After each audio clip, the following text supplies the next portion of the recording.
Additional IG Sindh और DIG south और SSP south, अस्सलाम वालेकुम। सर, अर्ज़ ये है कि मेरे घर से गांव लाड़काने से चोर ने डकैती की थी।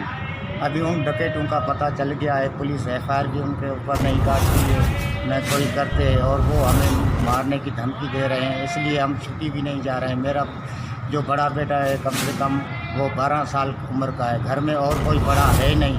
घर वालों को भी उन्होंने ज़हनी टेंशन में दबाया है, मुझे भी कहते हैं ये आएगा गांव में मारेंगे हम उसको, तो इसलिए मेरी मदद की जाए। और मैं ड्यूटी कराची साउथ जोन नई बख्श थाने में करता हूँ, यहाँ पर होता हूँ, और वहाँ घर वालों को टेंशन में डाले हुए हैं। मेरा अर्ज़ आप लोगों सबसे है, मेरी मदद की जाए, हेल्प की जाए। और जो लाड़काना का डीआईजी नासिर साहब है, एसएसपी मसूद बंगश साहब को रिक्वेस्ट करता हूँ तो उन मुजरमों के खिलाफ़ कार्रवाई की जाए और जो डकैती मेरे वापस दिलाई जाए और उनके कानूनी